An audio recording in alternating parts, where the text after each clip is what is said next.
So welcome to this episode of Rumble. Today my guest is, I would say, a man of many parts, done many things in his life, from marketing, which could mean anything in this world today. The word marketing is so wide. And then he's been in the building trade, he's been in radio, he's been in music, very interesting person. So welcome to the show, Subbu. Thank you so much. I'll just call you Subbu, or should I go for the full name? Subbu is perfect because otherwise I won't respond. But just for us to know, let's have your full name. My name is Subramanian and my surname is Shankar Narayanan, so that's a mouthful. Okay, so on your passport you're Subramanian Shankar Narayanan. Otherwise I won't get a passport. Okay, so now I know after going through many industries that you've sort of taken to the building trade, or is that right? Or is you still in marketing? Yes, I'm still in marketing, but for the building trade. See, one advantage of just to take a digression, marketing is either you are on the agency side or on the client side. So when you're on the agency side, you take care of the creative part or the creation of the marketing. And when you're on the client side, you take care of the selling part of the marketing. So it depends who you're calling. I mean, this side or that side, basically. It depends. So once you know the trade from the other side, the normal progression is to get onto this side. Okay. Plus, I think there was a time when suddenly the advertising business kind of lost its sheen. So that's when many of us who had put in more than 10-15 years in the hardcore advertising side started looking out for the client side of the business. Okay. And I did that too. And that's how in 2001, 2002, I switched over to this side. So being in marketing advertising space, does it matter who the client is or what is the product you're selling? It doesn't really matter. Except that when you're on the advertising side of advertising and marketing, you get to handle so many different categories. But the minute you move over to the client side, then you're like more or less confined. I'm more or less confined to one particular business. Okay. So like I did insurance for some time, I did radio for some time. So it gets kind of stagnated. Okay. So, but it obviously sounds like an interesting thing to do. While you're just an engineer and you probably end up doing arts, you can do humanities because you're in the advertising side of it. Absolutely. So it's fun. It is. And the people who hire people like you, do they actually come looking for specific people in the sense I'm looking for a man with an engineering background, or for them marketing is anybody who comes with a catchy statement? Not really. There were those good old days again where for an advertising kind of a profile you needed some kind of an exposure, some kind of a qualification specific to that field. But then I myself have friends who have done nuclear physics in IIT and have come into advertising. Yes. I had a friend, good old days, who snapped a job in one of those MNCs after his IIT IIM, but he refused to take that job and came as a copy trainee for $1,000. Well, our producer of our show, he's an aeronautical engineer and he produces video. Absolutely, including this show. So I think is it the new world or is it the? It's a new world. It's more a new realization. It's I think something which is. That's probably what it is. People realize it. You're not bound by anything. Correct. The good old days where I do something just because my father said, and I continue to work something where my father said or my uncle said, I think is now passé. And I think even moving from one discipline to another discipline become easier. It is. Otherwise you're stuck in one stream. There are companies. In fact, I appreciate the public sector in India for that. If you look at public sector profiling, at senior levels you have intra-functional transfers, where a guy from operations goes on to marketing, from marketing he goes on to finance. Sales, and that exactly is what is happening today. A guy who's been in this industry switches industries because for him it's his brain or his willingness to work hard. That's all. And how much of what is being actually pitched to the client, I'm not trying to ask you to reveal any great secrets, but is there any honesty in this whole thing, or is it just get the job done, sell the units? In the building trade particularly? In the advertising business, I'll say, and then I'll come to the building trade. In the advertising business, I used to have this joke with my creative team always. I used to say that we should have an exhibition of the unsold work. Okay. Because that would always be some 9 times more than the sold work. Okay. Because the work which is sold actually, eventually, the kind of work which gets sold is the kind of understanding which the client has. Okay. So there is a huge limitation in the quality and the quantity of work which you sell, because that's the client which buys that work is limited with his knowledge and which is understanding. So he doesn't care for all this highly creative stuff that you come out with. 60% of the time he pushes what he wants. Okay. Of course, I won't say there are no clients who like great creative, but by and large you will find clients who have had their way. The agency side, we used to have this joke saying, always have some work which you think is good and many work which you think is not good, so that at least we'll do the business. Okay. But then, there are people who will stick to their guns and they'll... Coming to the business of the housing business, which is critical in our country. Everybody is talking housing, poor people, this, that. Every government is talking about housing all is poor people. A private industry, I know, has taken the bulk of that responsibility of building. Is the government at all involved in housing? Or is it only slum clearance? No, it is. Government is involved in housing to an extent that even with the private builders, it has given some stipulations saying so many, so and so portion of your community should be for this kind of an affordable. So, for example, if you say in a community project which has got say 1,000 homes, the government stipulates X number of houses should be within this range. And do they stick by those things? They do, because the government has become strict. The approvals get kind of staggered if you don't really stick. In fact, even so there is a monitoring team that actually follows. There is a monitoring team. There is something called, you need a completion certificate. There's a occupancy certificate. There are so many certificates which you have to get. Yeah, which people say has been devised only to increase corruption. Is that true? I won't really agree to that, because there are stipulations.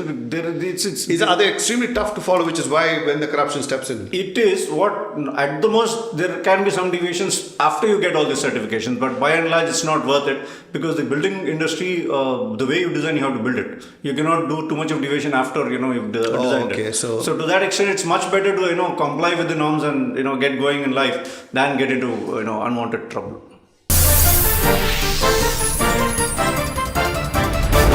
Yeah, so when we talk about these buildings that are being done by private industry and as well as by government agencies, the styling leaves much to be desired. At least government definitely doesn't care much for styling. They're just inhumanized looking dwellings, poxy little things. And private industry has discovered aluminum sheeting and that glass panels. So there's no architecture left. Do you think it's a good way we are going? It depends. If it is for our own use, for example, if you look at all the IT buildings, which is being consumed by the IT industry, you'll find some very nice buildings. Why is it being used the way it is being used? I think they would like to get maximum out of the available space. So, if the government allows so much of built up space, then from a user's point of view, the guy would like to construct as much as possible. The more boxy, the better. May not be the boxing specifically, but I think they would like to squeeze out the maximum, because real estate is at a premium today. Okay. But if you're looking at architectural, old world architecture, yes, it doesn't give you the scope today, because so much of space was being used for the design elements, which I think is a luxury today, with real estate going at a price which it is today. Yeah, but it's also being entirely found to be unsuitable. Like, for example, all these glass covered boxes today, they consume huge amounts of power to keep them cool. There's no air passing through it at all. Today's computers do not require air conditioning. In fact, if you remember in the old days, we used to have these white-coated fellows who look like lab assistants. Absolutely. Handling computers. You don't need that now. There is a shift. I think if companies are looking at, or the real estate is also looking at green buildings. Right in Chennai, you have buildings which don't use electricity during the daytime. There are companies which propagate, not using fans, not using electricity, air conditioners, unless it is, one of those peak time of the day. There are companies, and companies are moving towards that. But I think the parabola, the curve would have been people who have got used to the comforts of so-called Western world, and it continued, and I think it's going back. It's like what is happening in, say, evolution of, say, environment. Now people are looking at protecting the environment. Similarly, I think it'll... Yeah, recycling and all that. Absolutely. Or for example, renewable energy. Are they looking at electricity only for a form of energy or something else? I think there are companies and people moving, and shift is happening very visibly. So another development that's been happening is, in the old days when you looked at comic books, for example, you used to find that almost all these sci-fi kind of subjects, some spacey stories, they always had these communities all going vertical. And then they have the things, little transport thing flying around through the air. The idea was to put everybody together in a controlled space. Then you have minimum waste. But America went into that suburban thing, spread out miles and miles of suburbia. In India, where are we? Are we in central town planning, or is this happening? No, there is definitely a central town planning issue. But what has probably not happened is a planning for a very long time into the future. So if you look at the new cities which are coming up, the planning is much better. The olden part, actually, the planning was maybe better, but they were not planned enough for taking that kind of a load in terms of number of people, for example, if you take a typical road in a city, which is 40 feet wide, maybe it was planned to take X number of vehicles.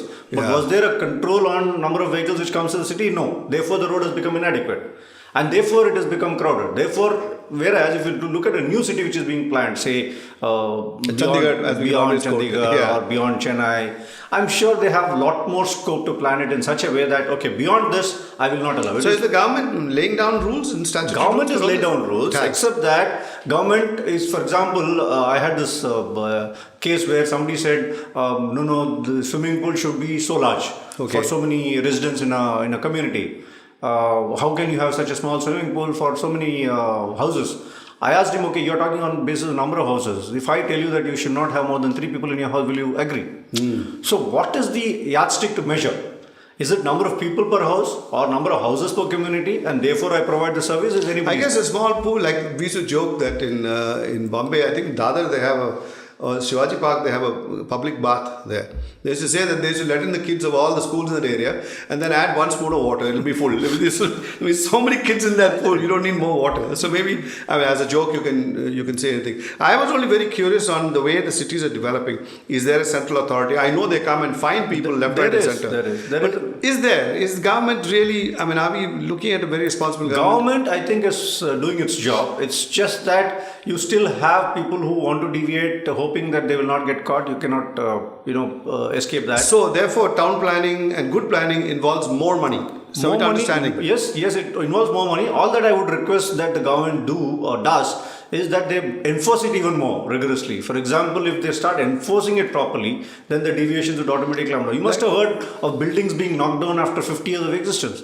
Yes. Recently I know in T Nagar they keep doing it all the time. Broke down buildings and they're merciless. I mean, it all depends again on governance and who's at the helm. But I think yes, the shift is that they need better cities. So do they have the manpower to enforce, or is it again anybody who goes against the government's will? They may not have enough manpower. I'll give you a small example which may not be directly related to what we're saying.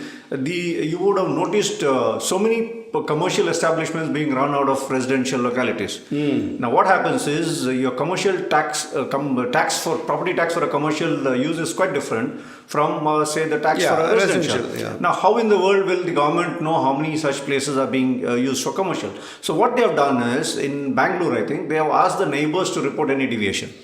Oh, this is like the Stalin regime. It's a spy on your neighbor. It's fantastic. I just have to take a picture and say so and so is using this place for commercial, and the enforcement authorities come. So when you go to work the next day, you find all 4 of your tires deflated. I'm sure your neighbor will take it out on you. I really don't know if it can happen anonymously. Just imagine. Yeah, just imagine, and if they are able to incentivize the guy who informs. Just imagine, government gets huge resources, huge revenues.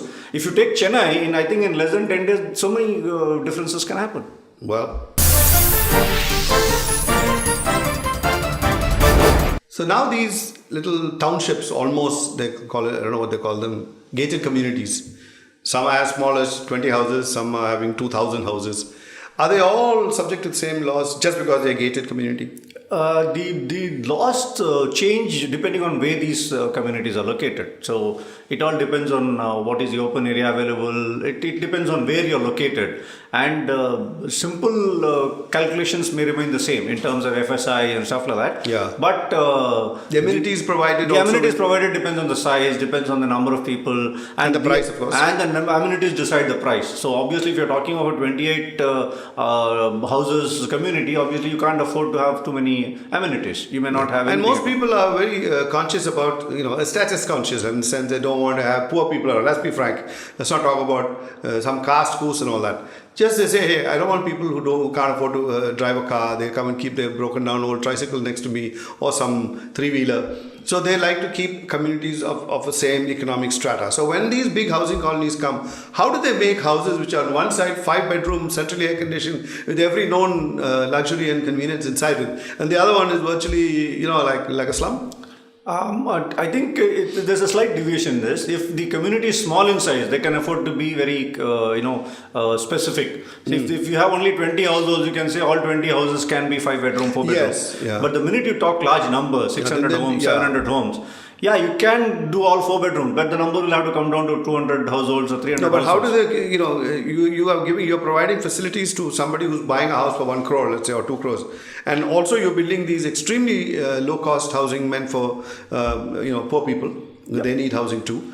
So does it create? It doesn't. It may in individual minds, but But I guess that's the way to start to improve the status of everybody. And the guy who's got into a 4-bedroom should always. I hope this is one way of reminding him that he's always come from a 1-bedroom up. Yeah, like in Chennai, I've been watching that. I think there's a rule about seating inside theaters.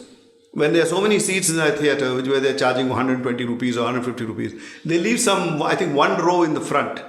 Where they're sold for $10 or something. I think that is more to do the rule of the law, land, which says, okay, at least the people who can't afford should also be allowed. I know, but then see, the way to do it, you have to do it graciously. You are being forced to give it. Be gracious and give it. I've seen the seats in those kind of seats are made, if not made of steel, they're made of hardwood. So when you sit on and you slide and fall on the floor, I mean, it's just mean. You're absolutely right. But the interesting thing, if you would have noticed, is half the time even those guys who are who buy those tickets are sitting in plush seats. They don't want to admit to being able to afford only a 10 I think ticket. those kind of laws are being there for the sake of being there. I think that's not right. Absolutely. When coming back to the building part of it or the real estate part of it, I think the cost of amenities is a common for every buyer.